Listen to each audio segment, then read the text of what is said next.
안녕하세요. 바이블코어의 타브입니다. 오늘은 예수님의 산상수훈 중 주기도문 다음에 있는 내용을 살펴보겠습니다. 금식할 때 너희는 외식하는 자들과 같이 슬픈 기색을 보이지 말라. 예수님께서 금식에 대해 말씀하셨는데요. 구약 성경에서 금식하는 이유는 크게 세 가지 정도로 나누어 볼 수 있습니다. 첫째, 죄를 회개할 때입니다. 레위기에는 1년에 한 번 치르는 속죄일이 기록되어 있습니다. 속죄일은 이름처럼 죄 용서를 구하는 절기인데 그때 스스로 괴롭게 하라는 말씀이 있습니다. 여기서 스스로 괴롭게 하는 것이 금식을 가리킵니다. 그리고 사무엘은 백성들이 범죄하자 금식을 선언하고 용서를 구했습니다. 둘째, 하나님께 무언가를 간절히 요청할 때 금식했습니다. 에스더는 자기 민족을 구하기 위해 목숨을 걸고 왕에게 나아가기로 합니다. 그때 일이 잘 될 수 있도록 금식하여 하나님의 은총을 구했습니다. 사무엘하 12장을 보면 다윗도 아픈 자녀를 위해 금식하며 간청했습니다.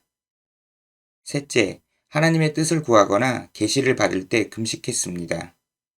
다니엘은 이스라엘의 포로 기간에 대한 예언을 보고 하나님의 뜻을 구하기 위해 금식했습니다. 모세가 시내산에서 언약의 돌판을 받을 때도 금식했습니다. 이처럼 금식은 상당히 의미 있는 신앙 행동 중 하나입니다. 그래서 많은 이들이 금식을 했습니다. 그런데 금식할 때 자신이 지금 금식하고 있다는 티를 냈습니다. 그들은 금식하는 것을 사람에게 보이려고 얼굴을 흉하게 하느니라. 내가 진실로 너희에게 이르노니 그들은 자기 상을 이미 받았느니라. 금식할 때 얼굴에 티를 내는 이유는 자신의 신앙심을 다른 이들이 알아주길 바래서입니다. 그러나 하나님께서는 이사야서 58장을 통해 머리를 푹 숙이고 거친 베옷을 입고 제 위에 있는 형식만으로는 진정한 금식이 아니라고 말씀하셨습니다. 너는 금식할 때 머리에 기름을 바르고 얼굴을 씻으라. 여기에서 기름은 오늘날 화장품과 같습니다. 예수님께서는 금식할 때 힘든 티를 내지 말고 오히려 단정하게 꾸미라고 하셨습니다. 이는 금식하는 자로 사람에게 보이지 않고 오직 은밀한 중에 계신 내 아버지께 보이게 하려 함이라. 은밀한 중에 보시는 내 아버지께서 갚으시리라. 금식을 통해 제 용서를 구하든 간청하든 하나님의 뜻을 구하든 모두 금식하는 사람과 하나님과의 관계입니다. 따라서 금식한다는 사실을 다른 사람이 알 필요가 전혀 없습니다. 예수님께서는 금식을 예로 들어 신앙의 본질을 놓치고 종교적 외식에 빠지는 것을 경고하신 것입니다.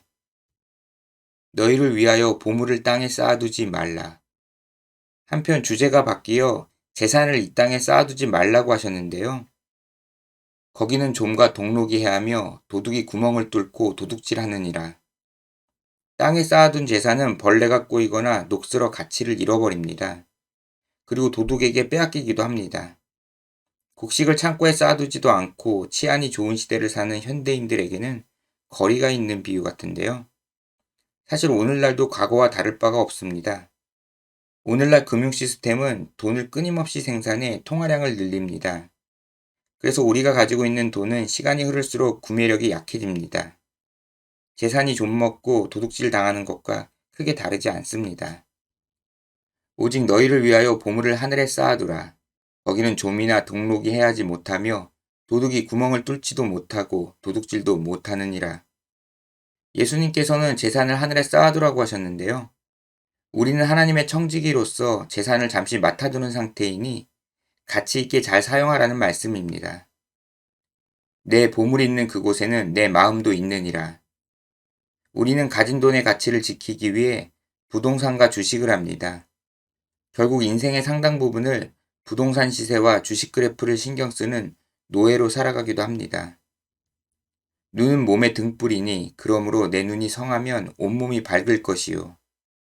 건강한 눈으로 세상을 바라보면 진실을 통찰할 수 있습니다. 눈이 나쁘면 온몸이 어두울 것이니 그러므로 내게 있는 빛이 어두우면 그 어둠이 얼마나 더하겠느냐.